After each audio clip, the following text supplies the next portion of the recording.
जैसे कि कल हम लोग डिस्कस कर रहे थे स्ट्रिपिंग रेशियो। तो स्ट्रिपिंग रेशियो जैसे कि डिफाइंड था कि the amount of waste in metre cube divided by the amount of ore that we have extracted in ton.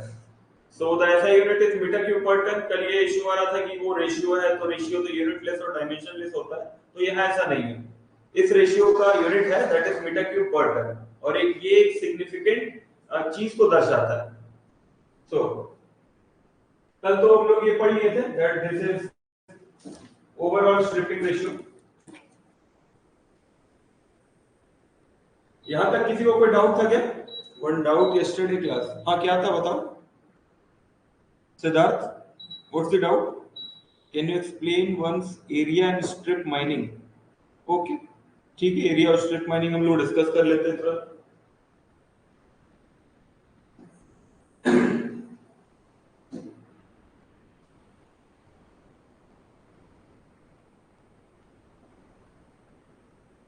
और किसी को कोई डाउट होगा तो कमेंट करना, ठीक है?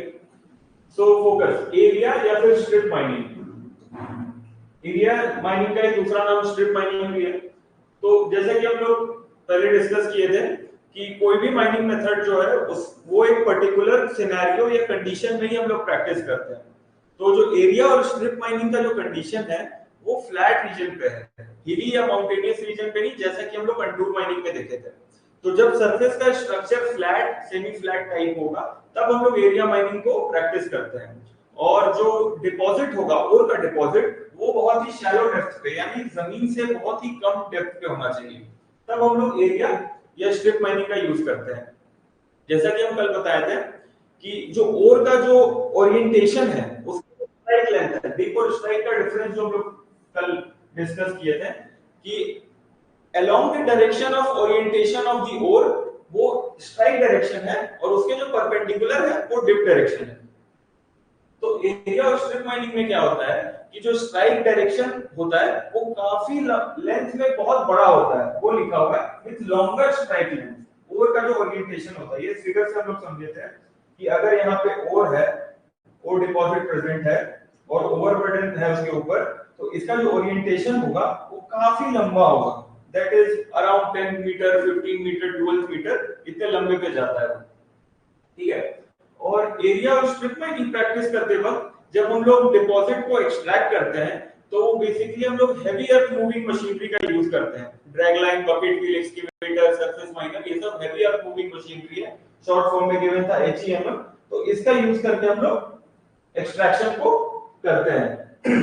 और एक्सट्रैक्शन के बाद जैसे कि सारा माइनिंग मेथड्स था सब में सेम प्रोसेस है। After the extraction of ore जो ओवरबर्डन हम पहले एक्सट्रैक्ट करके कहीं रखे हुए थे उसको वापस डिकोड एरिया में बैकफिल कर देना है, ठीक है? ये था एरिया या स्ट्रिप माइनिंग। तो और कोई doubt? Area and strip mining नहीं है सिद्धार्थ, एरिया और स्ट्रिप माइनिंग है। एरिया माइनिंग का ही दूसरा नाम स्ट्रिप माइनिंग भी है।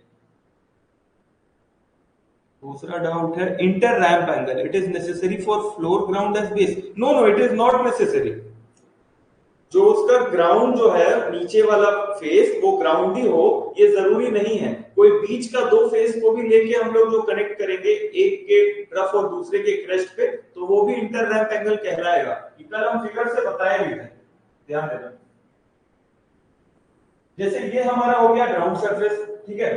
तो इसमें क्या हुआ, जरूरी नहीं कि ग्राउंड के जो फेस है उसका ही ट्रफ हम कंसीडर करें। हो सकता है ये पहला फेस, ये दूसरा फेस, तो हम इसका ट्रफ और लेट्स सपोज ये थर्ड फेस इसका क्रेस्ट को ज्वाइन करेंगे और ये जो हॉरिजॉन्टल एंगल बनाएगा लेट्स से अल्फा, तो इसको भी हम लोग कहेंगे इंटर रैंप एंगल। तो ये जरूरी नहीं है कि ग्राउंड वाला ही हो, बीच का भी हो सकता है।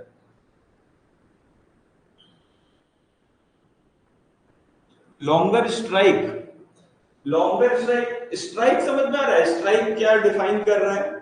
स्ट्राइक कुछ भी नहीं, बस एक ओरिएंटेशन है, एक डायरेक्शन है। जब भी कोई चीज ऑकर होता है उसका एक पर्टिकुलर ओरिएंटेशन होता है, कहीं पे भी अगर वो प्रेजेंट है तो अलोंग द डायरेक्शन, जिस डायरेक्शन में वो ऑकर कर रहा है उसको बोलते हैं हम लोग स्ट्राइक, स्ट्राइक डायरेक्शन। और उसके जो परपेंडिकुलर डायरेक्शन है वो हो गया हमारा डिप डायरेक्शन, ठीक है?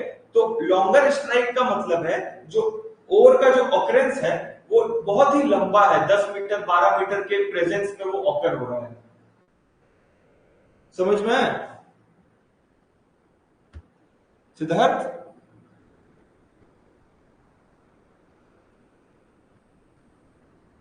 और किसी को कोई डाउट है कल के क्लास में? Okay okay good. किसी को और कोई doubt?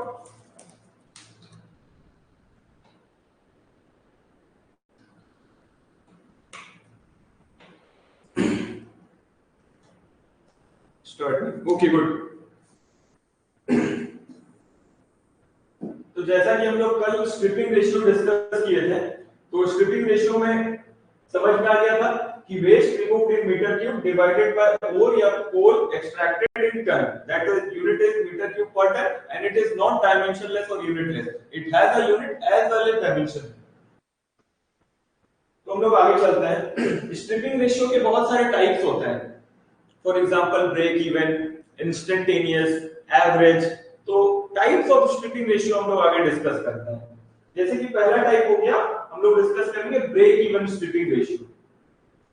Break even, break even का मतलब होता है वो पॉइंट जहां पे ना हमारा प्रॉफिट हो रहा है ना हमारा लॉस हो रहा है, एक एकदम एग्जैक्ट। अगर हम किसी बिजनेस में 100 रुपए इन्वेस्ट किए, ठीक है, और आफ्टर सेलिंग द प्रोडक्ट अगर 100 रुपए हमारा रिकवर हो गया, तो उस पर्टिकुलर सिनेरियो पे हम ब्रेक इवन पे है कि ना हमारा प्रॉफिट है ना लॉस है, जो हमारा इन्वेस्टमेंट था वो रिकवर हो गया है, ठीक है। तो वही यहां पे कहता है break even stripping ratio, the profit earned by selling ore या कोल, यानी प्रॉफिट यानी what, selling price minus that is the cost price, जो इन्वेस्टमेंट है। हम लोग 8th 10th क्लास में पढ़ते थे, this is the profit, selling price minus cost price. वही कहता है profit earned by selling ore या कोल, वो जो भी अमाउंट होगा divided by the cost of overburden removal. तो ओवरबर्डन में हम लोग स्ट्रिपिंग रेशियो में क्या बोले थे कि ओवरबर्डन जब निकाल रहे हैं तो वो मीटर क्यूब पे होगा और कोल या जो ओर होगा वो टन पे होगा, ठीक है। तो यहाँ पे भी जब ओर या कोल को हम लोग सेल करते हैं, तो जो सेल करने पे जो प्रॉफिट आएगा हमारा, let suppose that is 1000 rupees, that 1000 rupees is overburden rupees per ton, because हम कोल या ओर को टन पे कंसीडर कर रहे थे। और सिमिलर मैनर में जब हम लोग ओवरबर्डन को रिमूव करेंगे तो उसमें भी कुछ कॉस्ट आएगा अपना, तो ओवरबर्डन को हम लोग मीटर क्यूब पे मेजर कर रहे थे, तो यहाँ वो जो कॉस्ट आएगा वो रुपीज पर मीटर क्यूब, वही यहाँ मेंशन है। Profit earn by selling ore या कोल वो होगा रुपीज पर टन में, और जो कॉस्ट होगा वो रुपीज पर मीटर क्यूब में होगा, ठीक है। ये है ब्रेक इवन स्ट्रिपिंग रेशियो का डेफिनेशन और फॉर्मूला। तो इसका हम लोग आगे न्यूमेरिकल भी करेंगे, ये प्रीवियस ईयर क्वेश्चन में आ चुका है ब्रेक इवन स्ट्रिपिंग रेशियो। तो अगला जो टाइप है वो है इंस्टेंटेनियस स्ट्रिपिंग रेशियो। इंस्टेंटेनियस क्या कहता है, सेम सिनेरियो है, जितना भी टाइप ऑफ स्ट्रिपिंग रेशियो ना सबका डेफिनेशन बिल्कुल सेम है, बस सिनेरियो में वो हल्का सा चेंज है। ब्रेक इवन में क्या कह रहा है कि profit as well as the investment, और इंस्टेंटेनियस में भी सेम काम है, बस कहता क्या है कि एट एन इंस्टेंट, जैसे इंस्टेंटेनियस क्या बोल रहा है, एक इंस्टेंट पे वो क्या कर रहा है, तो waste remove at an instant, एक इंस्टेंट पे जितना हम वेस्ट को रिमूव किए और उसी इंस्टेंट पे जितना कोल हम एक्सट्रैक्ट किए, उसका रेशियो कहलाता है इंस्टेंटेनियस स्ट्रिपिंग रेशियो, ठीक है।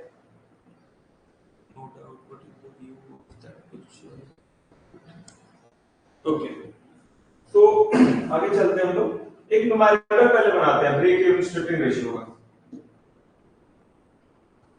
तो ये क्वेश्चन है, दिया हुआ है sale value of chromite ore from an open pit mine is rupees 6500 per tonne, जैसा बोले थे ना rupees per tonne, and cost of mining excluding stripping cost is 2450 per tonne. If the cost of stripping is rupees इतना per metre cube, जो कि मेरा overburden का था या वेस्ट का था, then calculate the break even stripping ratio meter cube per ton. This is very important. Discuss किया ना, उसका unit metre cube per ton आएगा, तो इसको जरा ट्राई करना तुम लोग, पिछला जो फॉर्मूला था उससे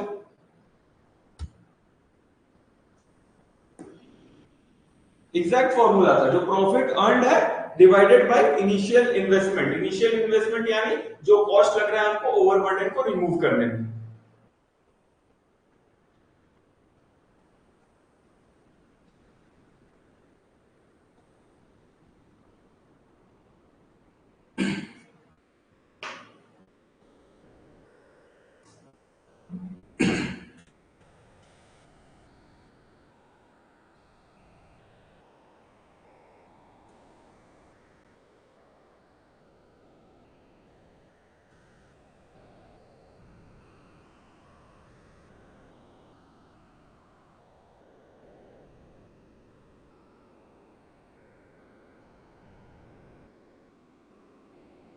ये क्वेश्चन समझ में आया सबको?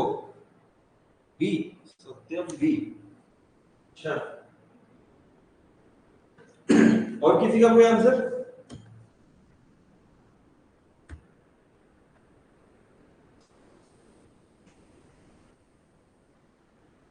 बहुत सिंपल है, बहुत ही सिंपल, एकदम एग्जैक्ट फॉर्मूला पे है।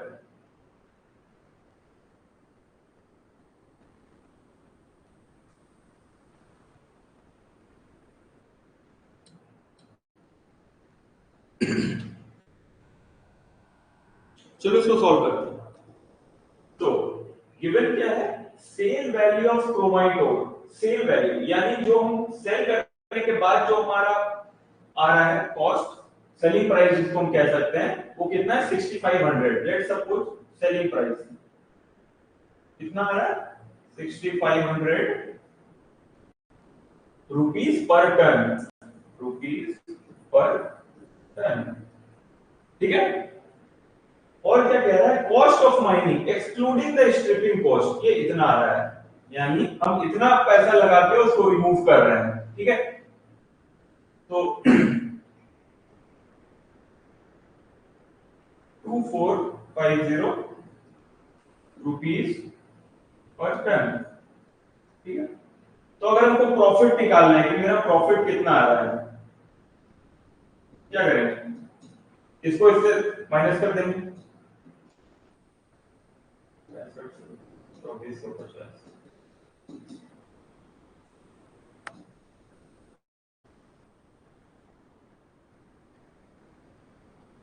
ठीक है। और क्या गिवन है? Cost of stripping. Cost of stripping यानी जो हमको ओवरबर्डन को हटाने में जो कॉस्ट लगा, वो कितना गिवन है?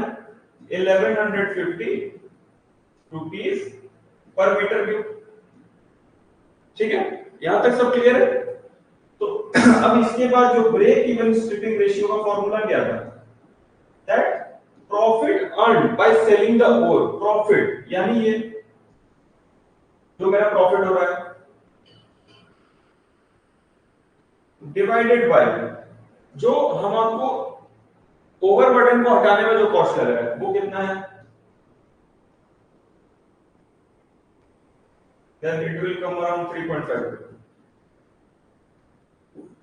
ठीक है। कोई डाउट यहां तक?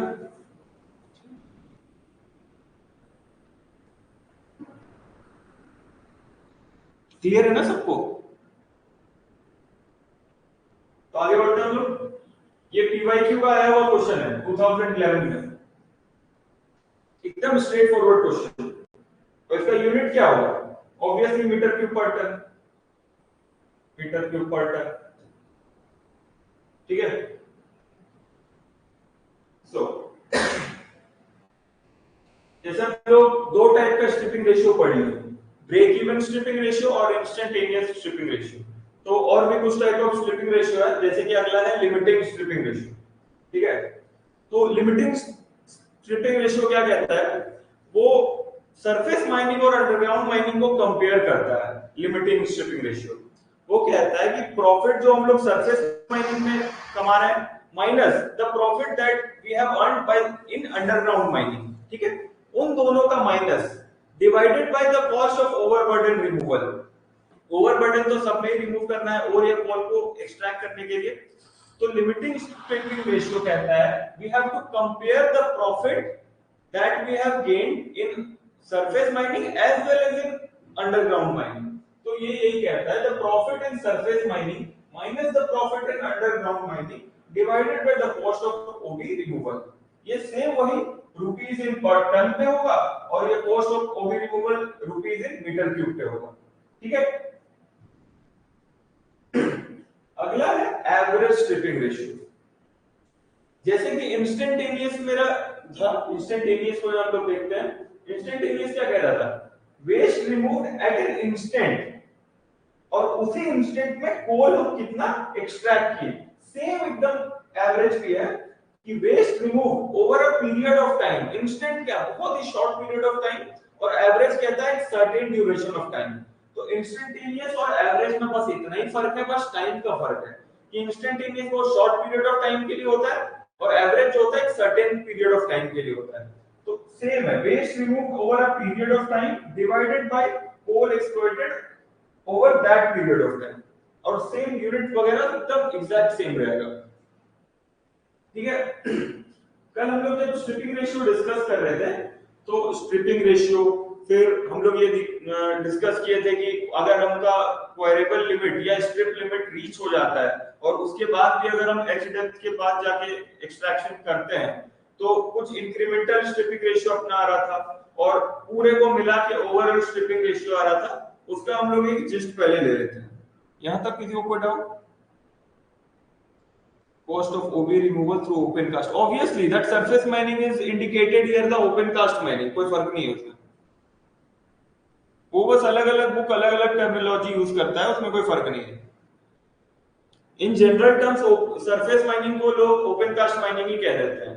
ठीक है, जनरल टर्म में एकदम open cast mining surface mining लोग इक्वली कह देते हैं, बट ऐसा है नहीं, वो उसका एक टाइप है, बट लोगों का अपना अपना बोलने का नजरिया है। तो जैसे कि हम लोग डिस्कस किए थे, इसको एक बार और देख लेते हैं हम लोग, ये थोड़ा इंपॉर्टेंट है। अगर इसमें ज्योमेट्रिकल स्ट्रिपिंग रेशियो अगर निकाले दे दिया जाए तो थोड़ा सा लेंथी हो सकता है। ठीक है, तो इसको ध्यान से देखना थोड़ा।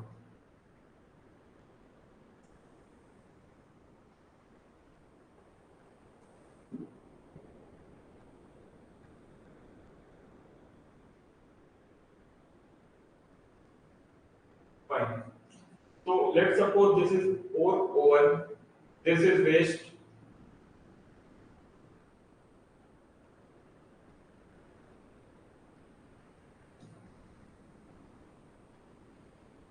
This is ore O2।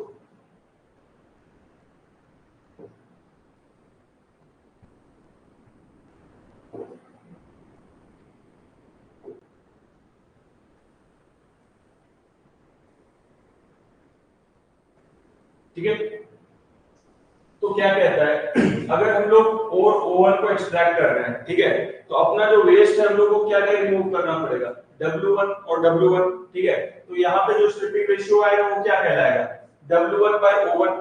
ठीक है, उसको W1 को ऐसे कंसीडर मत करना है, इसको मान लो W1 by 2 है, तो ये भी W1 by 2 है, W2 by 2 है, ये भी W2 by 2 है, तो दोनों को सम मिला के W1 हो गया। ठीक है, तो पहला जो स्ट्रिपिंग रेशियो है वो क्या हो जाएगा, W1 by O1। ठीक है, अगर हम और H डेप्थ पे जाएंगे, ठीक है, तो अपन O2 एक्सट्रैक्ट करेंगे, तो कितना इंक्रीमेंट करना पड़ा हमको, इतना। ठीक है, तो इंक्रीमेंटल क्या कहलाएगा, W2 by O2। ठीक है, बट अगर हम लोग ओवरऑल कंसीडर करेंगे तो ओवरऑल वेस्ट क्या हो गया, W1 plus W2 divided by O1 plus O2। Same यहीं पे गिवन है। यहाँ पे क्या है कि पहले हम लोग O2 को एक्सट्रैक्ट करेंगे, इसका फिगर कुछ अलग बनेगा, जस्ट उसका रिवर्स हो जाएगा, O2 ऊपर हो जाएगा, O1 नीचे हो जाएगा। ठीक है, तो पहले अगर हम लोग और एच डेप्थ पे गए तो यानी O1 को हम लोग बाद में एक्सट्रैक्ट कर रहे हैं, इसका फिगर इधर देखिए।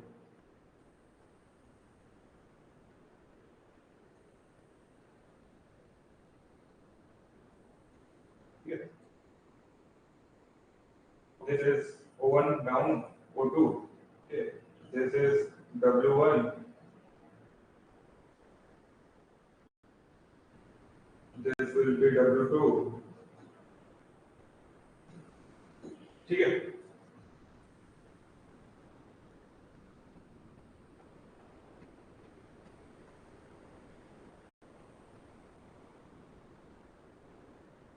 give me a minute. there's some technical glitch over here.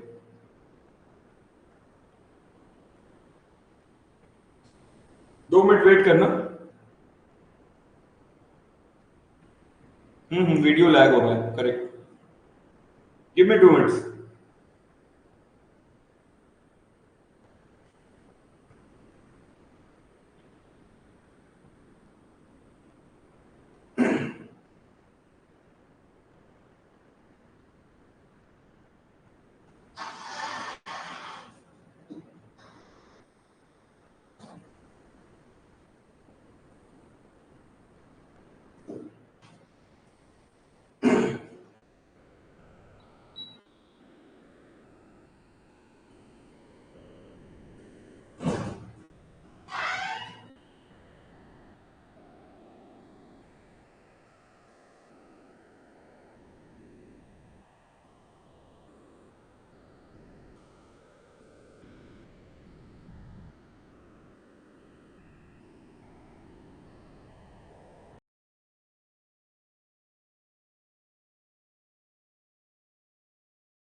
सो हम लोग यहाँ देखा था कि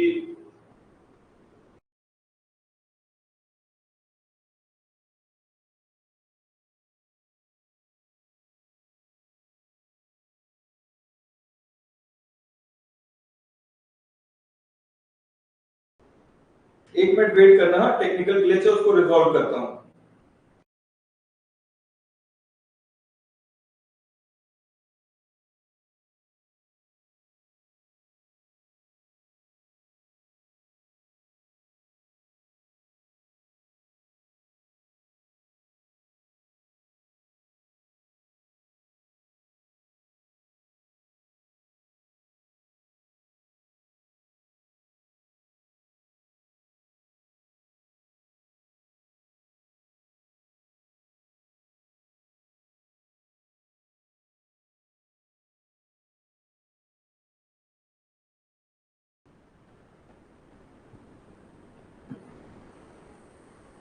सबको वीडियो क्लियर आ रहा है ना?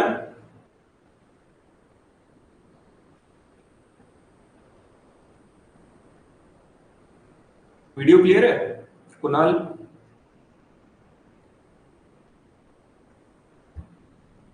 ओके ठीक है। हाँ, तो हम लोग एवरेज स्ट्रिपिंग रेशियो डिस्कस कर रहे थे। एवरेज स्ट्रिपिंग रेशियो एकदम इंस्टेंटेनियस की तरह है। इंस्टेंटेनियस में क्या था, बहुत ही शॉर्ट पीरियड ऑफ टाइम पे जो हम लोग ओवरबर्डन को एक्सट्रैक्ट कर रहे थे और कोल को एक्सट्रैक्ट कर रहे थे, उसका रेशियो एवरेज बिल्कुल वैसा ही है। बस यहाँ है कि वहां बहुत शॉर्ट पीरियड ऑफ टाइम पे था और यहाँ है कि एक सर्टेन ड्यूरेशन ऑफ टाइम पे है, वहां बस टाइम का अंतर है और कोई डिफरेंस नहीं दोनों के बीच में।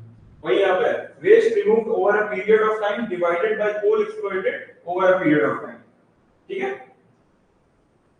सो फिर हम लोग इंक्रीमेंटल पे गए थे।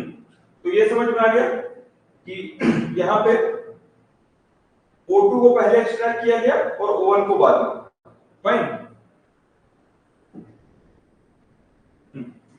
सेम वही हम लोग जो पहले डिस्कस किए थे, इंक्रीमेंटल और ओवरऑल स्ट्रिपिंग रेशियो, वही गिवन है यहाँ पे।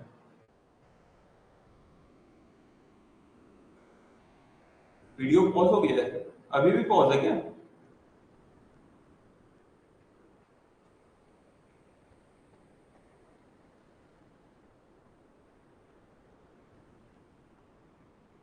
यार आज टेक्निकल ग्लिच बहुत ज्यादा हो रहा है।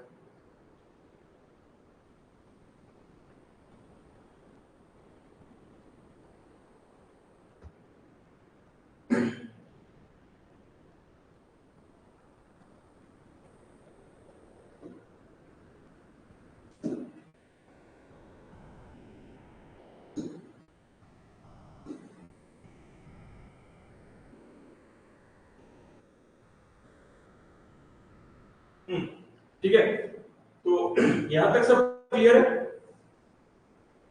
आज थोड़ा इशू हो रहा है, आज थोड़ा एडजस्ट कर लो। ठीक है, वेरिएबल लिमिट और स्ट्रिप लिमिट तो हम लोग डिस्कस कर लिए थे जब हम लोग हाई वॉल माइनिंग पढ़ रहे थे। ठीक है, कि ऐसा working depth after which no profitability to surface mining, इसीलिए हम लोग फिर हाई वॉल माइनिंग पे शिफ्ट किए थे। ठीक है, तो एक और क्वेश्चन करो पहले। ब्रेक इवन का, इससे पहले बहुतों ने किया नहीं, इसको ट्राई करो। सेम वही क्वेश्चन गिवन है, ठीक है, कि रिकवरेबल वैल्यू कितना गिवन है, 900, ठीक है। प्रोडक्शन कॉस्ट यानी जो इन्वेस्टमेंट है वो मेरा 550, और stripping cost per ton of waste 45। तो अपन को ब्रेक इवन स्ट्रिपिंग रेशियो निकालना है, सेम उसी क्वेश्चन की तरह है। इस क्वेश्चन को ट्राई करो। ब्रेक इवन स्ट्रिपिंग रेशियो बहुत ही फ्रीक्वेंटली अल्टरनेट ईयर्स में, ये 1-2-3 साल में तो पूछ ही लेता है क्वेश्चन, तो इसमें कोई भी तरह का कंफ्यूजन नहीं होना चाहिए। यूनिट रिलेटेड किसी को बहुत डाउट आ जाता है कि क्या यूनिट होगा, ठीक है, तो ये सब जो डाउट है तो ये सब अभी कमेंट सेक्शन में डाल के पूछ लो और ये क्वेश्चन को सॉल्व करो।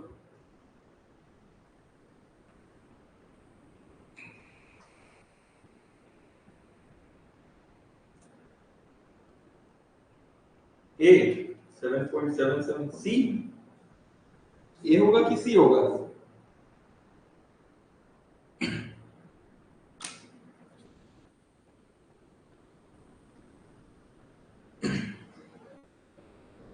और कोई?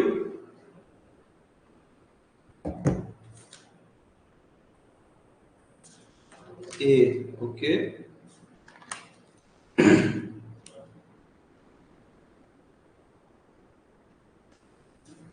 ए ए ए ए ही होगा ना।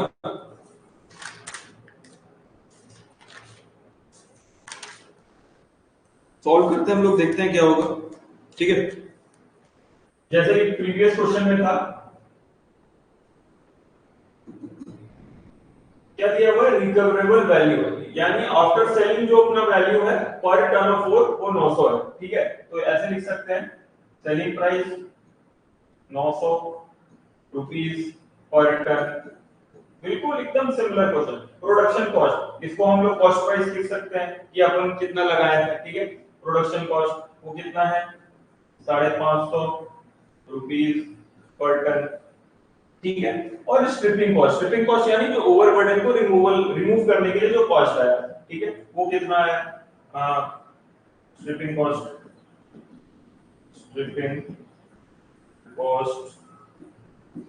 ये क्या है, 45। एक चीज यहाँ नोटिस करने का चीज है, ठीक है, यहाँ पे स्ट्रिपिंग कॉस्ट भी पर टन ऑफ वेस्ट है, ठीक है। तो जो डाउट पहले आ रहा था ना कि स्ट्रिपिंग रेशियो यूनिटलेस या डायमेंशनलेस नहीं है, यहाँ पे स्ट्रिपिंग रेशियो जो है वो यूनिटलेस या डायमेंशनलेस है। क्यों? क्योंकि जो अपना कॉस्ट ऑफ ओवर जो आ रहा है वो भी रुपीस पर टन में है, और जो रिमूव करने के लिए जो कॉस्ट आ रहा है वो भी रुपीस पर टन में है, तो यहाँ पे यूनिटलेस होगा, ठीक है, 45 रुपीस पर टन, ठीक है। तो अपन को ब्रेक इवन का फॉर्मूला क्या था, प्रॉफिट यानी selling price minus cost price, यानी 900 minus 550 divided by 45, correct.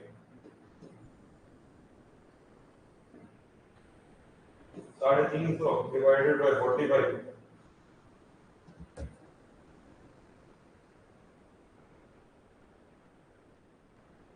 so this is 7.77, so A will be the correct answer, ठीक है।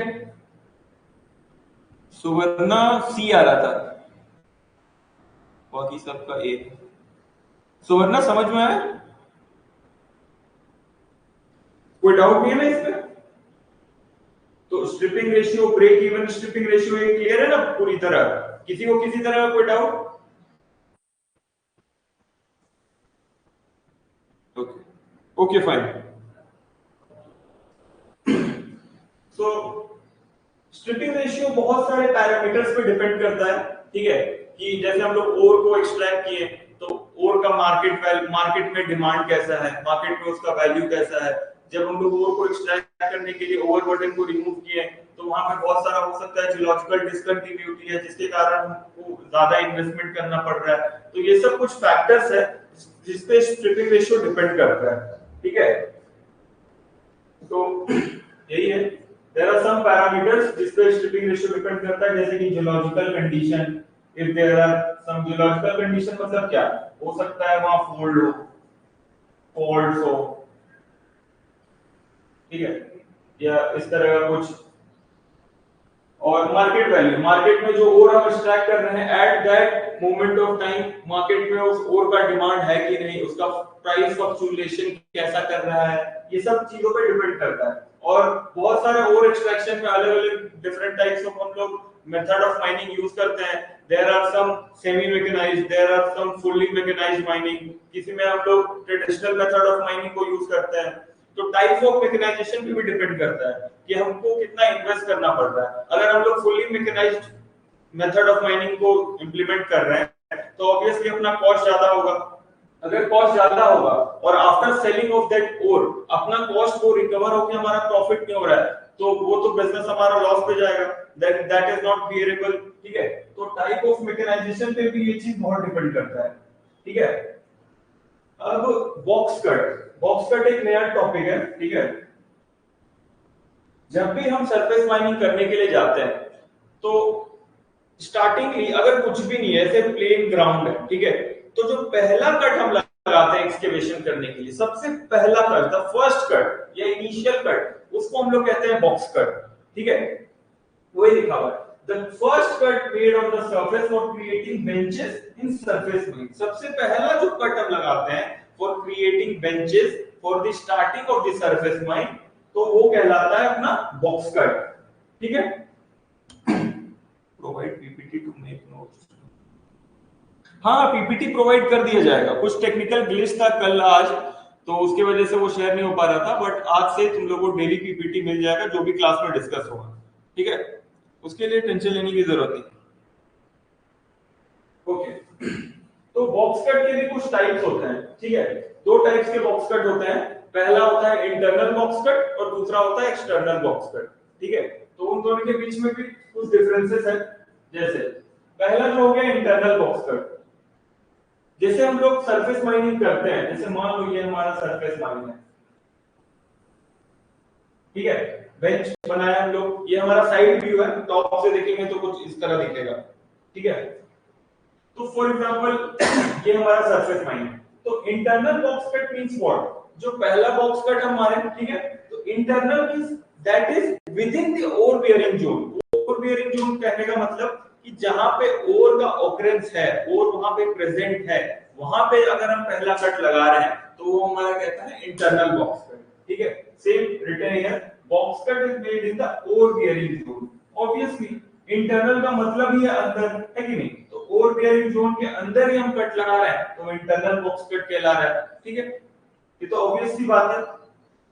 और इंटरनल बॉक्स कट हम लोग कहां प्रैक्टिस करते हैं? ठीक है, इंटरनल बॉक्स कट अगर हम लोग मान लो ओर बियरिंग जोन में ही कर रहे हैं, ठीक है, तो ऑब्वियसली हम लोग डीपली सीटेड जब होगा और बहुत नीचे, फॉर एग्जांपल यहां ओर प्रेजेंट होगा, तब हम लोग इंटरनल बॉक्स कट का यूज करते हैं। सिमिलरली इसके अपोजिट एक्सटर्नल बॉक्स कट, कि हम लोग कहीं बाहर पे पहला कट लगा रहे हैं तो वो हमारा हो गया एक्सटर्नल बॉक्स कट, और वो बाहर से लगा रहे हैं तो obviously we have to make ramp वगैरह, रैंप या डिक्लाइन बनाना पड़ेगा, तो वो शैलो डेप्थ के लिए होता है, वो लोग डिस्कस करेंगे। और इंटरनल में क्या है, स्टीप फॉल रोड्स नहीं बनाना है। ठीक है, यानी उसका जो एंगल ऑफ इंक्लिनेशन है बहुत ज्यादा स्टीप नहीं होना चाहिए, थोड़ा जेंटल या हल्के एंगल पे 15 डिग्री 10 डिग्री कुछ इस टाइप का एंगल 8 डिग्री के आसपास होना चाहिए। Formation of steep haul roads ये अवॉइड करना है अपने को। ठीक है, provides quicker and mild spiral entry into the pit. ये इसी को और एक लैंग्वेज में कहने का ये है कि provide quicker and mild spiral entry into the pit, यानी बहुत ज्यादा एंगल पे नहीं, बहुत ही जेंटल स्लोप पे हमारा जो बॉल रोड बनेगा वो रहेगा। ठीक है, और कट जो हमारा बनेगा ऑब्लिक बनेगा। ठीक है, जैसे हम लोग डिप और स्ट्राइक पढ़े थे ना, यहाँ पे भी oblique is a orientation of the deposit. ठीक है, अब इसका जस्ट उल्टा क्या है, external box cut. Internal box cut में क्या था कि जो ओर हम लोग जो पहला कट लगा रहे थे वो ओर बियरिंग जोन में था, यानी जहां पे ओर ऑकर कर रहा था उसी के आसपास था। बट एक्सटर्नल बॉक्स कट में क्या है, उल्टा है, it is outside of the ore bearing zone. Ore bearing zone के क्या है, बाहर है। ठीक है, उसमें क्या था कि हमको स्टीप फॉल रोड नहीं बनाना है, वो चीज अवॉइड करना है। यहाँ भी वही है, सुटेबल फॉर जेंटली डिपिंग, बहुत ज्यादा स्टीप नहीं बनना है। ठीक है, और वहां क्या था कि डीपली डिपॉजिट होना चाहिए। क्यों? क्योंकि और के डिपॉजिट के जस्ट ऊपर हम लोग बना रहे हैं, उसी के इर्द गिर्द है, ठीक है, तो वो था डीप डिपॉजिट के लिए। बट एक्सटर्नल में क्या है, जस्ट उल्टा, it is for shallow depth deposit, ठीक है, and it is very crucial to reach the shallow depth. Obvious सी बात है, अगर जो डेप्थ है मेरा अगर वो बहुत कम है और उसको पहुंचना ज्यादा आसान और ज्यादा टाइम कंज्यूमिंग नहीं है, बहुत ही लेस टाइम में हम वहां रीच कर सकते हैं in comparison to deeply seated और this is very obvious in question.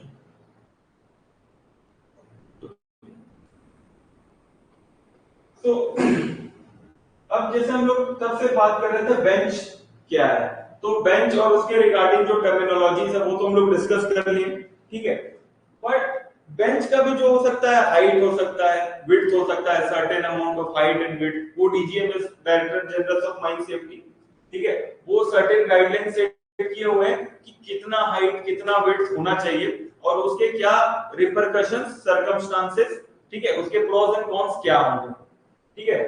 तो जैसे कि अगर मान लो बेंच हाइट बहुत ज्यादा है, ऑब्वियस सी बात है, अगर बेंच का जो हाइट है बहुत ज्यादा है तो वो अनस्टेबल हो सकता है कि नहीं, ठीक है। तो कुछ कुछ चीजें हैं, जैसे for example okay, larger bench height, ठीक है, तो अगर बेंच हाइट बहुत ज्यादा है तो ऑब्वियस सी बात है हमको और को रीच करने में बहुत ही कम टाइम लगेगा, है कि नहीं, मूवमेंट हमारा बहुत ही फास्ट हो जाएगा, टाइम जो कंज्यूम हो रहा है बहुत ही लेस टाइम कंज्यूम होगा क्योंकि बेंच हाइट बहुत ज्यादा है, ठीक है। ऑब्वियसली अगर बहुत जल्दी हम लोग कवर कर ले रहे हैं और उसका मतलब क्या कि ट्रांसपोर्टेशन का जो डिस्टेंस है वो कम है, इसीलिए हम लोग को कम टाइम लग रहा है, ठीक है। आपस में एक जो भी पॉइंट्स है ना, आपस में एक दूसरे को कोरिलेट करके याद करने की कोशिश करना कि अगर ऐसा हो रहा है तो क्यों हो रहा है, क्यों, क्योंकि अगर हम लोग जल्दी पहुंच रहे हैं उसका मतलब क्या, टाइम कम लग रहा है, टाइम कम लग रहा है मतलब क्या, डिस्टेंस कम है इसलिए टाइम कम लग रहा है, ठीक है। तो ये सब कुछ चीजें हैं जो इंटर रिलेट करके अगर पढ़ोगे तो याद करने में आसानी होगी, ठीक है। अब हो गया इसका कॉन्स, प्रोस तो पढ़ लिया, अब क्या क्या इसका बेनिफिट के अलावा क्या क्या लॉस हो सकता है अगर हाइट ज्यादा है, और ज्यादा हाइट से अगर कोई चीज गिरती है, फॉर एग्जांपल ड्यूरिंग ट्रांसपोर्टेशन अगर कोई एक्सीडेंट वगैरह हो जाए तो बेंच हाइट अगर बहुत ऊपर है तो इंजरी के चांसेस बहुत ज्यादा हो, हमारा लॉस ज्यादा हो, तो falling of material from large height अगर वो हुआ तो फिर हमारा लॉस ज्यादा होगा, ठीक है। एक्सीडेंट सीवियर भी हो सकता है, किसी की जान भी जा सकती है, इकोनॉमिकल लॉस हो सकता है, ठीक है। यहाँ पे क्या है, अगर बेंच हाइट बहुत ज्यादा है तो हम लोग क्या करेंगे, डीप होल करेंगे, ऑब्वियसली ज्यादा हाइट पे है तो हमारा जो होल का जो लेंथ होगा वो भी ज्यादा होना चाहिए, ठीक है। तो deep whole blasting is practice here, और होल का लेंथ अगर ज्यादा है, ठीक है, उसका डायमीटर भी उसी के अकॉर्डिंग होता है, ठीक है, जैसा डेप्थ वैसा डायमीटर, यानी लेंथ और डायमीटर आपस में प्रोपोर्शनल होते हैं। जब लोग पढ़ेंगे सर्कुलर चार्जिंग वगैरह तब हम लोग डिस्कस करेंगे कि आपस में कैसे रिलेटेड होता है, L/D should be less than equal to 6, ऐसा होता है, हम लोग डिस्कस करेंगे आगे, ठीक है।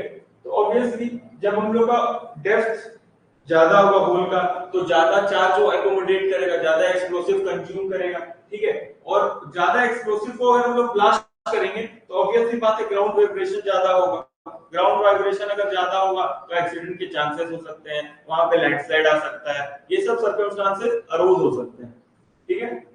अब वही इसका अपोजिट स्मॉलर बेंच हाइट है, तो स्मॉलर बेंच हाइट है तो जस्ट उसका उल्टा हो जाएगा, अगर लार्ज है तो वो ज्यादा अनस्टेबल है, स्मॉल है तो वो ज्यादा स्टेबल है कि नहीं, स्टेबल है यानी क्या, वर्किंग सेफ है, ठीक है। मिल्डर रोडवे फॉर ट्रांसपोर्टेशन, ऑब्वियसली अगर बहुत ही कम हाइट पे है तो हम बहुत ज्यादा स्टीप तो नहीं बनाएंगे, थोड़ा मिल्ड रखेंगे या लेस जेंटल जेंटल रखेंगे उसके हॉल रोड के इंक्लिनेशन को, ठीक है। यहां तक किसी को कोई डाउट बॉक्स कट वगैरह इंटरनल एक्सटर्नल में?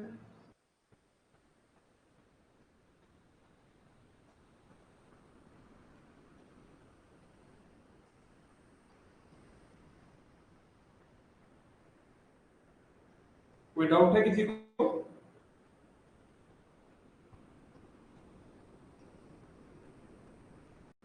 Oblique means any other angle except, नहीं नहीं, ऑब्लिक एंगल वो होता है जो that is not a right angle, ठीक है, वो मतलब एक्यूट भी हो सकता है और ऑब्ट्यूज भी हो सकता है, but that is not a 90 degree, उसको कहते हैं ऑब्लिक। ठीक है। No sir, no for what?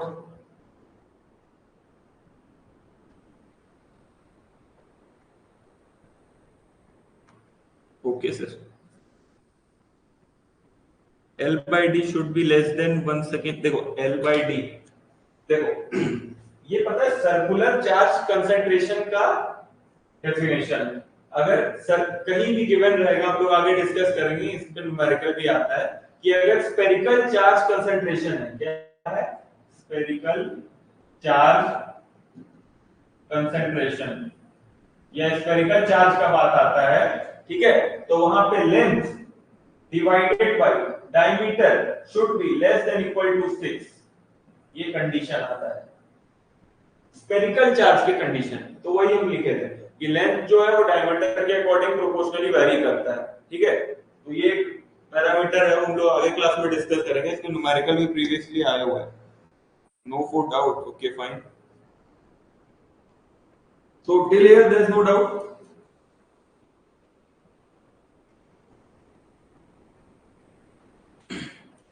यार आज लोग बहुत कम है, कल 35-40 था, 20 है।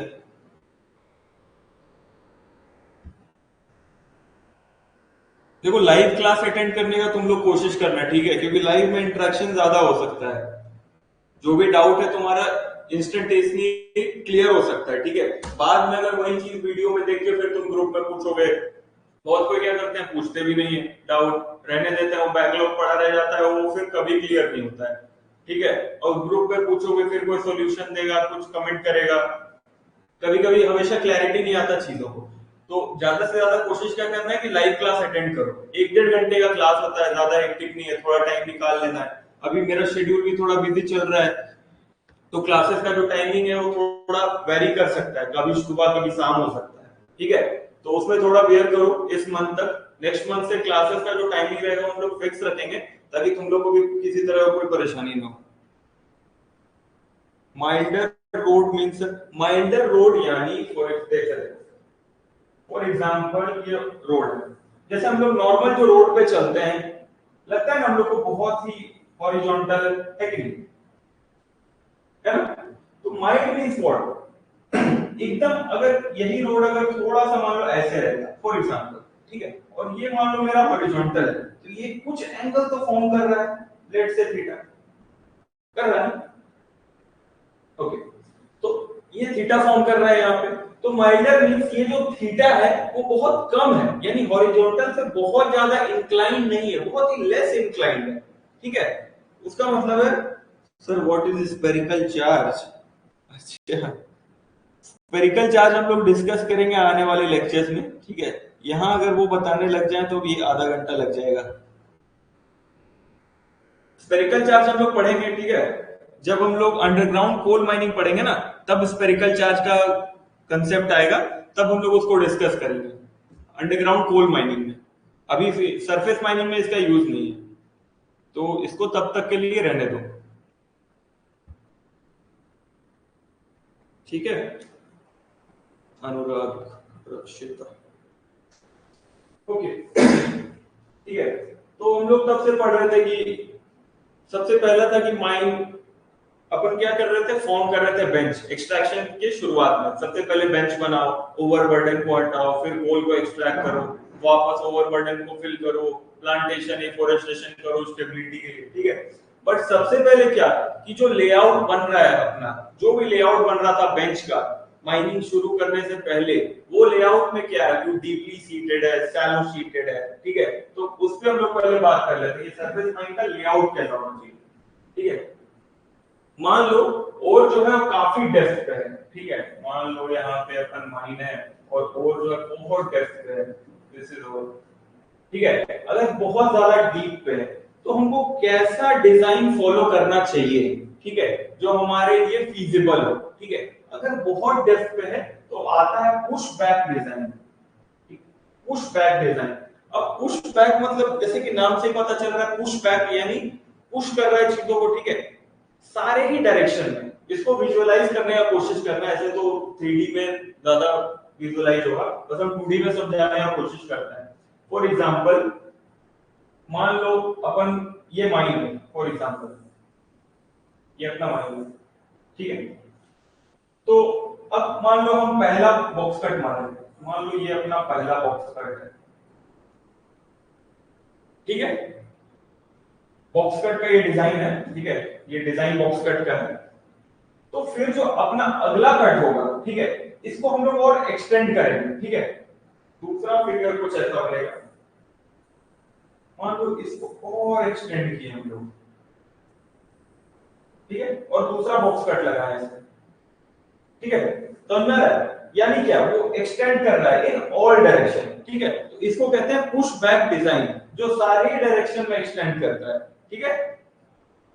अब इसका उल्टा शैलो डेप्थ पे अगर हुआ तो क्या है, शैलो डेप्थ में क्या होता है कि सारे डायरेक्शन में एक्सटेंड नहीं करता, किसी एक डायरेक्शन में एक्सटेंड करता है। कोई लिखा है one side extension, not in all, इसमें क्या है extension of bench in all direction, और यहां क्या है वन साइड एक्सटेंशन।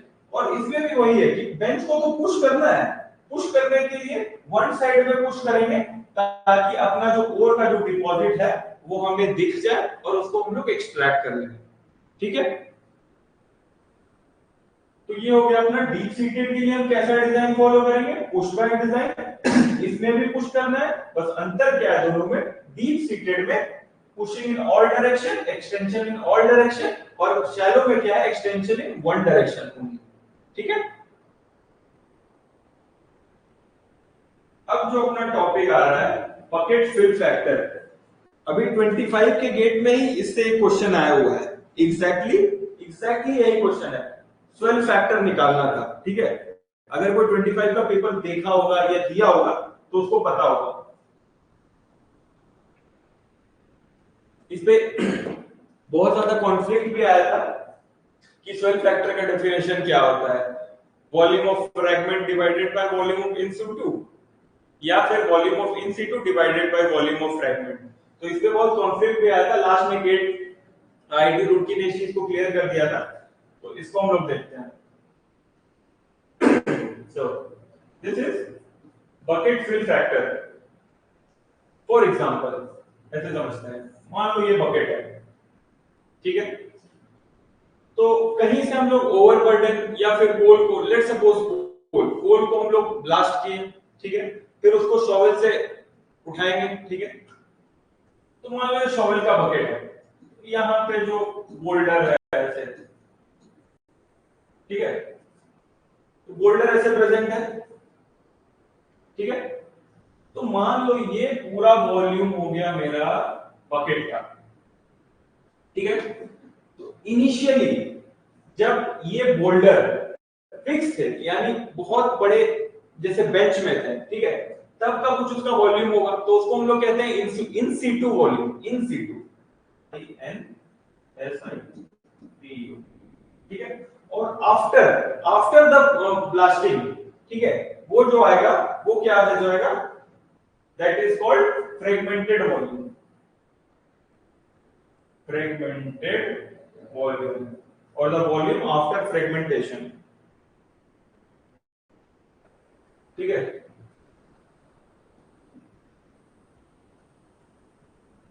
फ्रेगमेंटेड। सो बकेट फिल फैक्टर क्या डिफाइन करता है, volume of fragment in bucket divided by volume of bucket, यानी ये जो फ्रेगमेंट का वॉल्यूम है 1 2 3 4 5 6, इसका volume, the summation of all the volume of fragment divided by this whole volume of bucket, ठीक है। समझ में, जो भी फ्रेगमेंट इसमें एडजस्ट होगा उनका volume divided by the initial volume of the bucket, this is called bucket fill factor, ठीक है। फिर आता है स्वेल फैक्टर या परसेंट स्वेल। पहले स्वेल फैक्टर हम लोग डिस्कस करते हैं, फिर परसेंट स्वेल करते हैं। तो स्वेल फैक्टर से ही अपना क्वेश्चन आएगा, गिवन था जैसे ये VF है ना, तो volume of fragment, and VI है तो volume of in situ rock mass और फ्रेगमेंटेड रॉक मास, रॉक हो और हो ओवरबर्डन हो एक ही बात है, ठीक है। तो स्वेल फैक्टर क्या कहता है, तो volume of the fragment after blasting, जो फ्रेगमेंट का वॉल्यूम होगा divided by the in situ volume of the rock mass, ठीक है, फाइनल डिवाइडेड बाय इनिशियल या फिर fragmented divided by in situ, ठीक है। तो ये कहता है स्वेल फैक्टर। तो हम लोग ऐसे समझेंगे, मान लो इनिशियली वॉल्यूम जो था वो 10 मीटर क्यूब था इनिशियल, या फिर इन सीटू रॉक मास का जो वॉल्यूम था वो 10 मीटर क्यूब था। बट आफ्टर ब्लास्टिंग, ठीक है, ब्लास्ट किए तो छोटे छोटे बोल्डर्स में बिखर गया वो, ठीक है। तो अगर वो वॉल्यूम बढ़ गया, ठीक है, वो 10 से हो गया मान लो 12 मीटर क्यूब, ठीक है, ठीक है। तो स्वेल फैक्टर मतलब क्या है, फाइनल डिवाइडेड बाय इनिशियल या फिर fragmented divided by in situ, यानी 12 डिवाइडेड बाय 10 दैट इज 1.2, ठीक है, बकेट फिल फैक्टर, ठीक है। बट यहां एक क्लॉज है, अगर इनिशियल वॉल्यूम जो था आफ्टर ब्लास्टिंग जो फाइनल वॉल्यूम अगर उससे कम आ गया, ठीक है, तब क्या हो, तब बिल्कुल इसका रिवर्स हो जाएगा, initial divided by final and that will be less than 1 obviously. अगर अभी 10 है और बाद में 8 हो गया, ठीक है, तो 8 डिवाइडेड बाय 10 क्या 0.8 है कि नहीं, तो वो लेस देन 1 हो जाएगा। यहीं पे क्लॉज था। कुछ कुछ बुक्स में क्या गिवन है कि स्वेल फैक्टर को जब वो डिफाइन करता है तो volume of fragment divided by volume of in situ और volume of in situ divided by volume of fragment, ठीक है। बट इस बार इस साल जो गेट हुआ था, आईआईटी रुड़की ने क्लियरली स्टेट किया था कि volume of fragment divided by volume of in situ पे मार्क्स मिला था और दूसरे वाले पे नहीं मिला था, ठीक है। ये अपना हो गया स्वेल फैक्टर। अब क्या है परसेंट स्वेल। परसेंट स्वेल मतलब क्या है कि पहले इनिशियली अपन का कुछ रॉक मास का वॉल्यूम था और ब्लास्ट करने के बाद भी कुछ वॉल्यूम आया रॉक मास का, ठीक है। तो परसेंट जब भी हम निकालते हैं मतलब क्या, final minus initial divided by initial, है कि नहीं। तो यहां भी एग्जैक्टली वही करना है। Volume of fragment in bucket, यानी फ्रेगमेंट के बाद, फ्रेगमेंटेशन जब हो गया, ब्लास्टिंग हो गया, उसके बाद जब हम लोग बकेट में बोल्डर्स को डाल दिए, ठीक है, तो उसका वॉल्यूम अपन मेजर कर लेंगे, जिस बकेट में डालेंगे उसका वॉल्यूम हम लोग को पता है, तो परसेंट में डिफाइन करता है volume of fragment in bucket, जो वहां पे बकेट पे उस फ्रेगमेंट का वॉल्यूम है, minus the volume of initial rock mass divided by the volume of bucket, ठीक है। ये कहलाता है स्वेल, परसेंट स्वेल या स्वेलिंग परसेंटेज, ठीक है। वंस अगेन सिद्धार्थ, किसको रिपीट करना सिद्धार्थ, बकेट फिल फैक्टर को।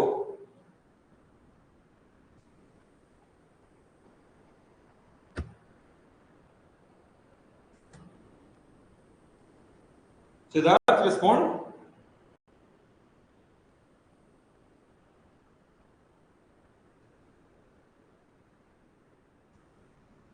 पुश बैक डिजाइन, अच्छा पुश बैक डिजाइन, या पुश बैक डिजाइन कुछ भी नहीं था, जैसे ऐसे समझो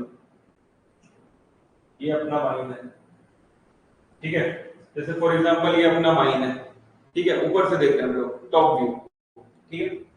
तो मान लो हम लोग यहाँ पहला कट लगाए, इंटरनल बॉक्स कट का ये डिजाइन है, ठीक है, ऐसे हम लोग बॉक्स कट लगाते हैं, ठीक है। मान लो पहला बॉक्स कट लगाए हम लोग, ठीक है।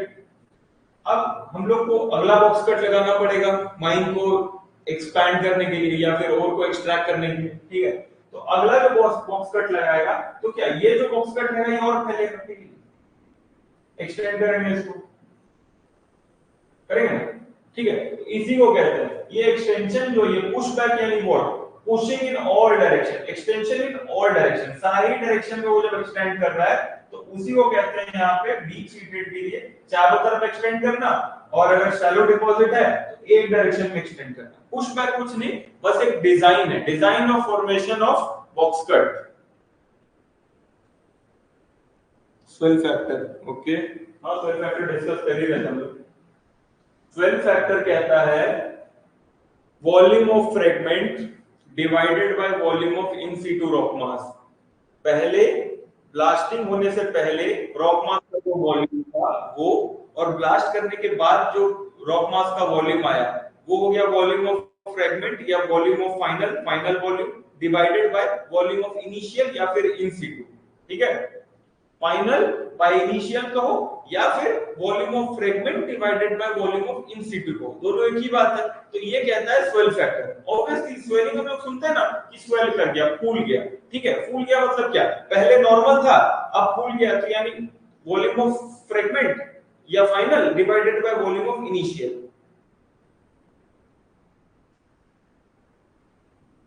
Can you give chance to talk? Actually बोलने का राइट इसलिए यहाँ नहीं दिया गया है क्योंकि there are lot of students. अभी तो जैसे लाइव क्लास में बहुत कम स्टूडेंट्स आए हैं, लेकिन अगर 80-100 स्टूडेंट्स आ जाए और अगर हम वॉइस ऑन कर दिए तो एक साथ 10-20 बच्चे बोलेंगे तो किसी का बात समझ नहीं आएगा, ठीक है। But we will come back to this, देखते हैं इसमें डिस्टर्बेंस ज्यादा होगा, ठीक है, इसीलिए बोलने का यहाँ पे नहीं दिया गया है। बट जो भी डाउट है तुम लोग टाइप कर सकते हैं, टाइप करने में ज्यादा टाइम तो नहीं लगता, ठीक है। अगर इमीडिएट क्लियर नहीं हुआ तो क्लास के एंड पे क्लियर हो जाएगा, ये अगले क्लास के स्टार्टिंग में पूछ लेना, ठीक है। बट इसको हम लोग देखते हैं, अगर ऐसा होगा कि वॉइस को अलाउ किया जा सके तो हम लोग करेंगे, ठीक है। अभी तो जैसे 20 लोग हैं तो इसमें किया जा सकता था, ठीक है। तो इस पे हम लोग नेक्स्ट क्लास में देखते हैं क्या होता है, ठीक है। Next, okay. सुवर्णा बहुत जोश में है, ठीक है। तो यहां तक सब क्लियर है ना। अब जैसे इक्विपमेंट एलोकेशन हम लोग करते हैं तो सर्टेन अमाउंट ऑफ टाइम हम लोग देते हैं, ठीक है, कि किस इक्विपमेंट को कितना टाइम लग रहा है। Initial means before blasting, yes before blasting, correct. Initial या इन सिटू कहो, इन सिटू या इनिशियल, बिफोर ब्लास्टिंग एक ही बात है, या फाइनल कहो या आफ्टर फ्रेगमेंटेशन एक ही बात है। तो जब हम लोग इक्विपमेंट का एलोकेशन करते हैं तो there are certain amount of time. For example अगर मान लो एक गाड़ी है, ठीक है, घर पे गाड़ी होती है, तो कभी कभी क्या होता है वो खराब हो जाता है, ठीक है। हो सकता है कि मेंटेनेंस मांग रहा है, सर्विसिंग करवाते हैं हम लोग गाड़ी का, तो सर्विसिंग में कुछ टाइम चला जाता है कि नहीं। कुछ टाइम हम लोग एक्चुअल गाड़ी का यूज करते हैं, जैसे हम लोगों को कहीं जाना है तो उसके लिए उसका यूज कर लिए, ठीक है। सर्विसिंग में टाइम या मेंटेनेंस मांग रहा है वो या फिर मान लो इमीडिएटली कहीं जा रहे हैं, गाड़ी ब्रेक डाउन हो गया या बंद पड़ गया या किसी कारण खराब हो गया, गाड़ी का टायर पंचर हो गया, ठीक है, कुछ भी हो सकता है, गाड़ी में तेल खत्म हो गया, ठीक है। तो इस टाइम को क्या हो गया, ब्रेक डाउन हो गया। तो ये सर्टेन अमाउंट ऑफ टाइम है, ठीक है।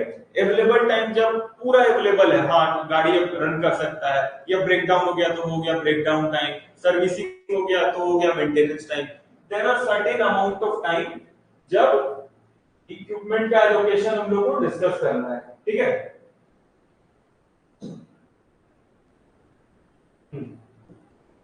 फाइन। तो there are available here 4 types of time, ठीक है, कि मशीन का जो टाइम ब्रेकडाउन है वो एक्चुअली मतलब पूरी तरह से कैसे हम लोग डिस्क्राइब करते हैं। तो 4 टाइप के टाइम गिवन है।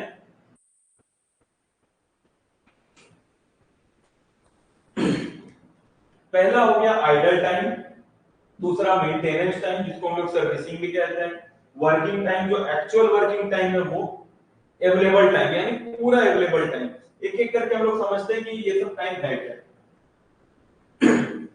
और कोई डाउट नहीं है ना, ओके फाइन, ठीक है। तो अवेलेबल टाइम मतलब क्या, कि जिस टाइम वो इक्विपमेंट अवेलेबल है काम करने के लिए, ठीक है, हम उसका यूटिलाइजेशन कर सकते हैं पर्पसफुली किसी भी काम करने के लिए, ठीक है। तो अवेलेबल टाइम जो डिफाइन करता है working time plus idle time. Idle time means what, कि जो अपना इक्विपमेंट है या जो मशीन है वो बिल्कुल सही है, हम लोग उसको यूज कर सकते हैं, बट एट दिस मोमेंट अभी के टाइम में हम उसको रखे हुए हैं, उसका यूज नहीं कर रहे हैं, ठीक है। तो वो हो गया अपना आइडल टाइम। और वर्किंग टाइम मतलब क्या, जब हम लोग उसका यूज कर रहे हैं। तो जब कर रहे हैं और जब नहीं कर रहे हैं लेकिन कर सकते हैं, उसका कंडीशन बिल्कुल सही है यूज करने के लिए, तो उस टाइम भी वो अवेलेबल है कि नहीं। तो दोनों का जो सम है वो हो गया अवेलेबल टाइम। और अवेलेबल टाइम को हम लोग और भी कहते हैं क्या, अप टाइम, ठीक है, एक ही बात है। कहीं कहीं अप टाइम गिवन रहेगा, कहीं कहीं अवेलेबल टाइम गिवन रहेगा।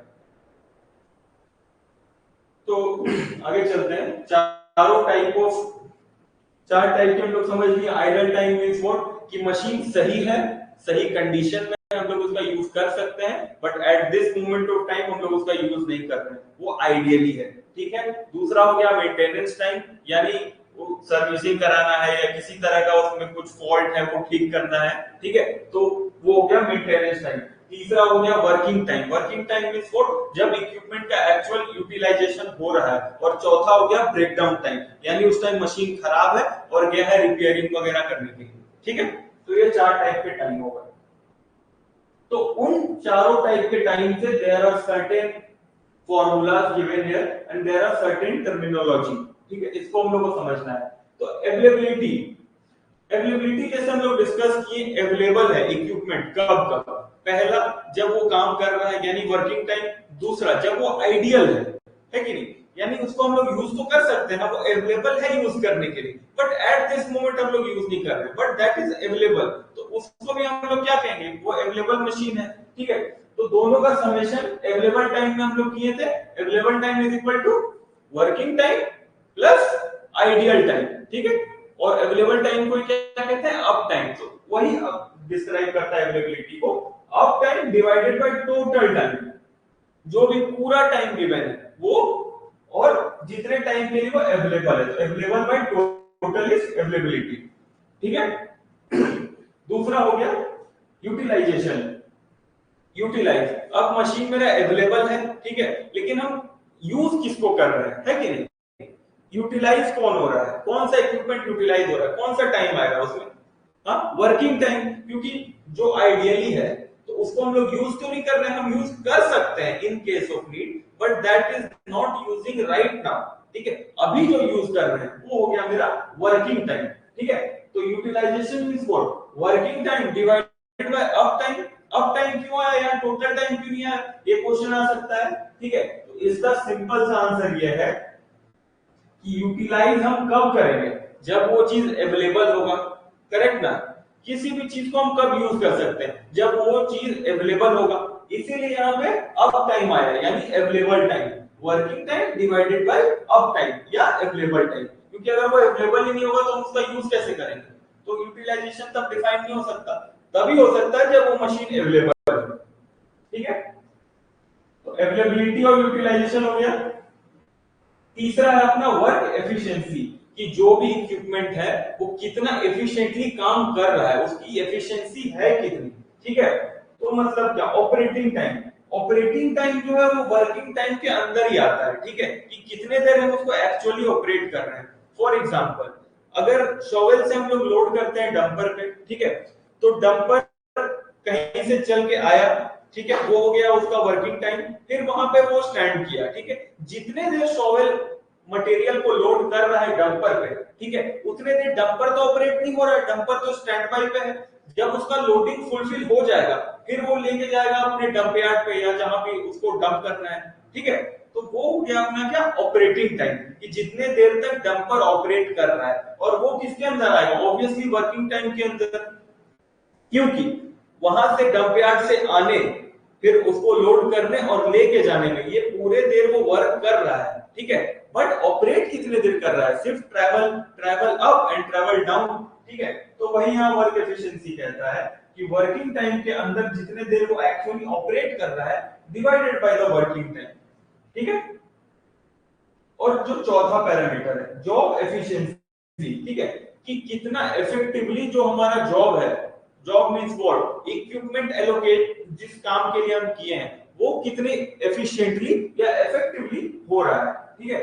तो ऑब्वियसली अगर डंपर डंप यार्ड से स्टॉक यार्ड पे वहां से आया माइन पे, ठीक है, और फिर वहां पे लोड हुआ और वापस स्टॉक यार्ड या डंप यार्ड पे गया, ठीक है, तो कितना इफेक्टिवली किया, इफेक्टिवली कहने का यहाँ क्या क्या पैरामीटर हो सकता है। पहला, अगर 5 मिनट गिवन है उसको आने और जाने में, तो क्या वो 5 मिनट में आ रहा है या लेट कर रहा है, ठीक है। अगर वो 5 मिनट में आ रहा है तो अपना काम इफेक्टिवली कर रहा है, बट अगर वो लेट कर रहा है तो अनइफेक्टिव काम हो गया उसका, इनएफिशिएंट हो गया, लेस एफिशिएंट हो गया, है कि नहीं।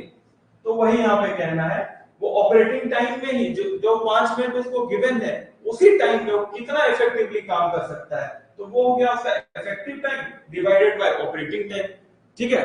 तो ये 4 पैरामीटर समझ में आया। जो रेशियो है वो कैसा गिवन है, जैसे अवेलेबिलिटी, तो टोटल टाइम में कितना अवेलेबल है, तो available divided by total time. Utilization, तो अवेलेबल में कितना देर वो काम कर रहा है, कितना यूटिलाइज हो रहा है, यूटिलाइजेशन डिवाइडेड बाय अवेलेबल, ठीक है। उसी तरह वर्क एफिशिएंसी, तो जो काम कर रहा है उसमें कितना देर वो ऑपरेट कर रहा है, तो ऑपरेशन डिवाइडेड बाय वर्किंग। और जॉब एफिशिएंसी सिमिलरली, कि अगर वो ऑपरेट कर रहा है तो कितना इफेक्टिव ऑपरेट कर रहा है, इफेक्टिव डिवाइडेड बाय ऑपरेटिंग। इसमें किसी को कोई doubt? Job efficiency, Siddharth job efficiency अभी समझ में आया?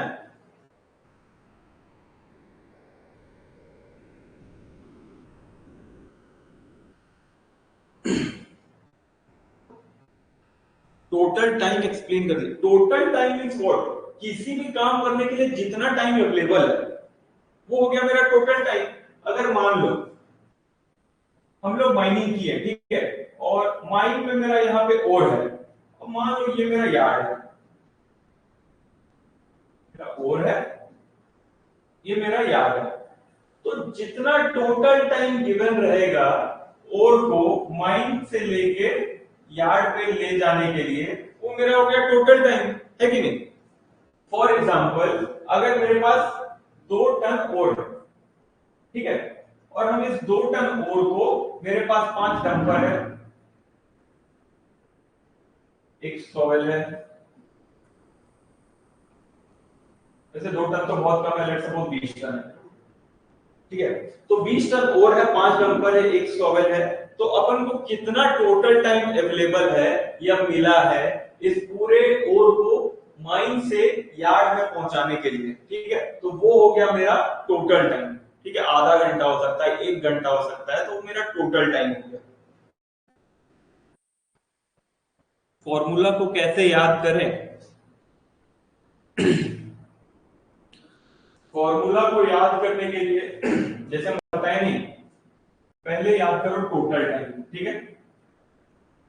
तो टोटल में कितना अवेलेबल है, ठीक है, जो भी टर्म पूछ रहा है ना वो रहेगा ऊपर, ये चीज को ध्यान में रखना है, ठीक है। जैसे अवेलेबिलिटी पूछा है तो कितना वो अवेलेबल है, तो वो ऊपर डिवाइडेड बाय टोटल, ठीक है। यूटिलाइजेशन, ठीक है, कितना देर वो काम कर रहा है, एक्चुअली यूटिलाइज हो रहा है, तो वो हो गया मेरा ऊपर वर्किंग टाइम, और कितने कितना में अवेलेबल है, अवेलेबल में ही काम कर रहा है, तो ऊपर working divided by available. Work efficiency, ठीक है, तो जितने देर में वो काम कर रहा है उसी में इफेक्टिव काम करेगा, है कि नहीं। तो उसी में कितना देर वो ऑपरेट कर रहा है डिवाइडेड बाय वर्किंग। और सिमिलरली जॉब एफिशिएंसी, जितना देर वो ऑपरेट कर रहा है, ठीक है, उसमें कितना इफेक्टिवली ऑपरेट कर रहा है, effective divided by operation time.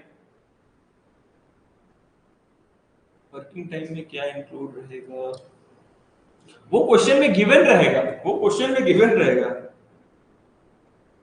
12 factor once again. अच्छा, और कुछ?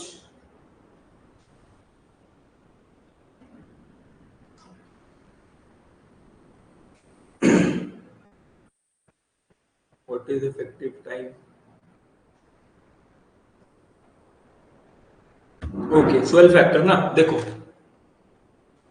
12 फैक्टर, 12 फैक्टर क्या कहता है, लेट्स सपोज मेरा रॉक मास है यहाँ पे, ठीक है, रॉक मास मेरा initially just suppose 10 metre cube का है, ठीक है।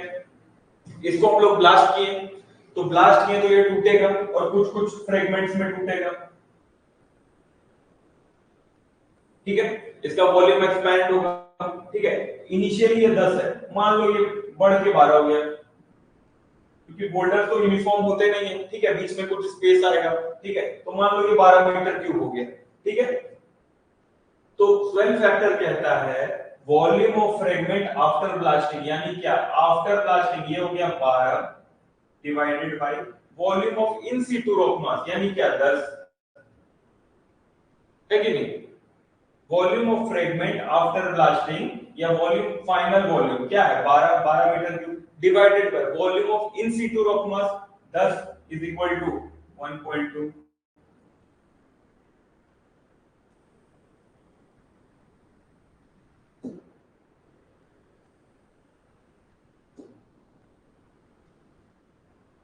ठीक है, यहां तक कोई डाउट? 12 फैक्टर समझ में आया? मैं ग्रेटर देन और लेस देन 1 कैसे होगा?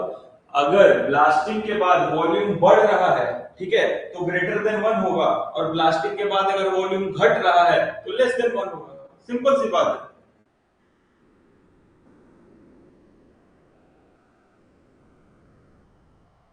नहीं नहीं, total time means time given to all machine to work. नहीं नहीं, time given all machine to work नहीं, टोटल टाइम मींस जो काम दिया गया है उसको कंप्लीट करने के लिए कितना टाइम दिया गया है, वो हो गया total time. The total time defined, total time is defined as the total amount of time that is allocated to the equipment to complete the work. काम को पूरा करने के लिए कितना टाइम एलोकेट किया गया, that is total time. Okay, ये समझ में आ गया ना, सेल्फ फैक्टर आ गया। Okay good. तो जैसे कि हम लोग कुछ पैरामीटर डिस्कस कर रहे थे, चार टाइप के पैरामीटर हम लोग डिस्कस कर लिए थे ना, अवेलेबिलिटी, यूटिलाइजेशन, वर्क एफिशिएंसी और जॉब एफिशिएंसी। तो आगे जैसे और कोई डाउट है क्या? इफेक्टिव टाइम, इफेक्टिव टाइम जैसे जो ऑपरेट करने के लिए जो टाइम है, ठीक है, अगर मान लो 10 मिनट वो ऑपरेट कर रहा है, transportation to dumper, stock yard से माइन, फिर माइन से स्टॉक यार्ड, जितना टाइम वो ऑपरेट कर रहा है उसमें कितना इफेक्टिवली वो काम कर रहा है। फॉर एग्जांपल, अगर मान लो 2 मिनट गिवन है एक डंपर को कि स्टॉक यार्ड से तुम माइन जाओ, वहां पे लोडिंग करवाओ और वापस वो ओर को लेके स्टॉक यार्ड पहुंचो, अगर 2 मिनट गिवन है, ठीक है, और अगर वो काम को वो 2 मिनट में कर रहा है, यानी क्या, वो इफेक्टिव काम कर रहा है, इफेक्टिव है, एफिशिएंट है। बट अगर वो काम वो 2 मिनट में नहीं ज्यादा ले रहा है तो इनएफिशिएंट है, ऑब्वियसली, है कि नहीं। तो वही बोल रहा है, इफेक्टिव टाइम, जितना इफेक्टिव टाइम वो दे रहा है उस काम को, वो डिवाइडेड बाय ऑपरेटिंग टाइम, जितना उसको ऑपरेट करने में टाइम, जैसे 2 मिनट और इफेक्टिव टाइम मान लो 1.5 है, तो क्या होगा 1.5 डिवाइडेड बाय 2, दैट इज, ठीक है। Get it Siddharth?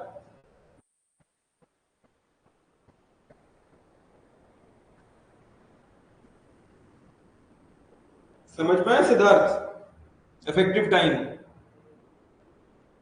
2 मिनट अगर उसको एलोकेटेड है, वो 2 मिनट में वो काम कर सकता है, बट 1.5 मिनट में कर रहा है, तो 1.5 मिनट डिवाइडेड बाय 2 मिनट, ठीक है। अगर मान लो यही 2 मिनट वाला काम वो 2.5 मिनट में करता, तो 2.5 मिनट डिवाइडेड बाय 2 मिनट, वो हो गया उसका job efficiency. No sir, still didn't get it. अच्छा, कहां समझ नहीं आ रहा है? डाउट कहां पे? इफेक्टिव टाइम में क्या डाउट है?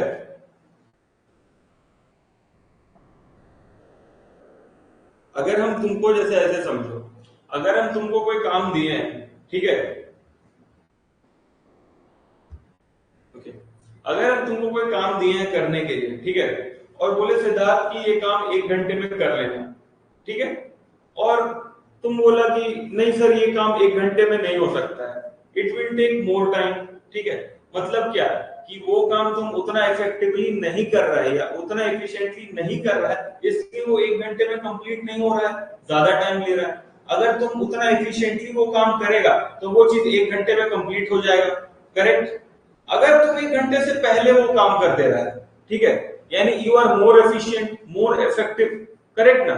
मतलब क्या, अगर वक्त से पहले तुम कर रहे है काम तो तुम्हारी जॉब एफिशिएंसी मतलब क्या, ज्यादा है। अगर तुम 1 घंटे में काम नहीं कर रहा है, 1.5 घंटे में, 2 घंटे में लगा रहे हो उस काम करने में, मतलब क्या, तुम्हारी जॉब एफिशिएंसी कम है, ठीक है। तो वो जो 2 घंटा या 1.5 घंटा टाइम चला गया या 1 घंटे से कम पे आ गया, that is the effective time.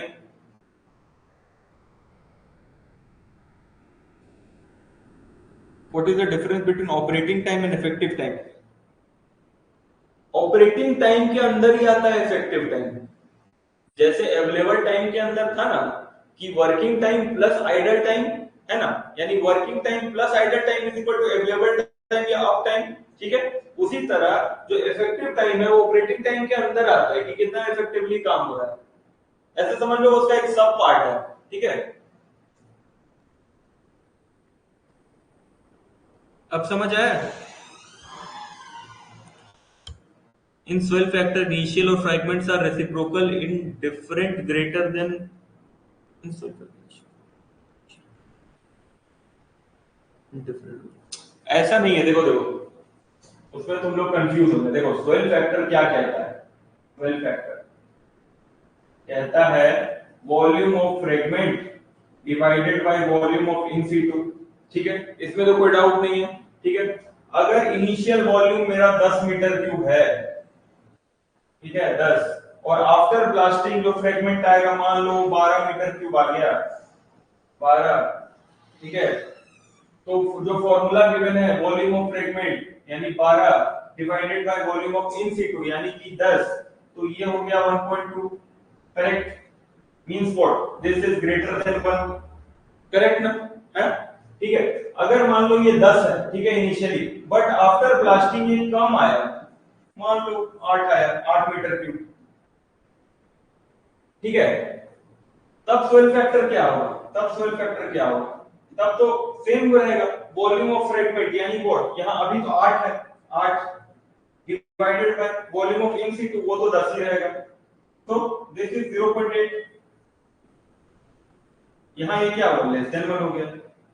ठीक है, समझ में? अगर वॉल्यूम फ्रेगमेंट का जो है इन सीटू से ज्यादा आ रहा है तो वो ग्रेटर देन 1 आएगा सोइल फैक्टर। अगर volume of fragment in situ से कम आ रहा है, लेस देन 1 आएगा। ठीक है, यहां तक किसी को कोई डाउट? सोइल फैक्टर में, टाइमिंग में किसी तरह का कोई डाउट है क्या? या बॉक्स कट में?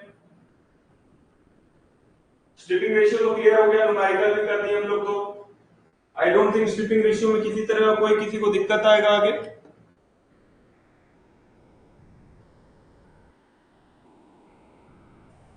No doubt still for now ना? सो आज के लिए हम लोग इतना ही रखते हैं।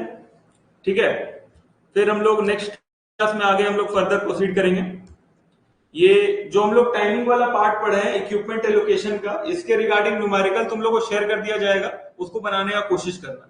अगर उसमें कोई डाउट आएगा तो फिर हम लोग नेक्स्ट क्लास में वो डिस्कस कर लेंगे टाइमिंग रिलेटेड। ठीक है, और कुछ न्यूमेरिकल्स तुम लोग जैसे एक एक वाला बुक तुम लोग को फॉलो करने बोला गया है, तो उसके रिगार्डिंग स्ट्रिपिंग रेशियो का क्वेश्चन है उसमें गिवन, अच्छा क्वेश्चन है, उन सबको सॉल्व करना। और जो हम लोग पहले क्लास में, फर्स्ट क्लास में हम लोग पढ़े थे एंगल वाला प्रॉब्लम की अल्टीमेट पिच स्लोप एंगल या ओवरऑल स्लोप एंगल निकालना, वो भी कुछ क्वेश्चन गिवन है, उसको भी अच्छे से कर लेना। अगर उसमें कोई डाउट आएगा तो हम लोग नेक्स्ट क्लास में पहले ये वो सारे डाउट्स को सॉल्व करेंगे और फिर आगे बढ़ेंगे। ठीक है, अगला जो हमारा टॉपिक होने वाला है वो इक्विपमेंट पे है। इक्विपमेंट एलोकेशन का टाइम डिस्ट्रीब्यूशन तो हम लोग समझ गए, बट क्या क्या इक्विपमेंट यूज होता है सरफेस माइनिंग में, तो उनके प्रॉपर्टीज कुछ हम लोग यूज करें, फिर कैसे यूज होता है मशीन, कहां पे यूज होता है, वो सब हम लोग नेक्स्ट क्लास से डिस्कस करेंगे। ठीक है, हाँ पीपीटी शेयर कर दिया जाएगा आज, कल और आज दोनों का मिला के पीपीटी आज शेयर कर दिया जाएगा। हम्म, ओके ओके ओके, देन आज के लिए इतना काफी है। हैव अ गुड डे, चलो बाय बाय।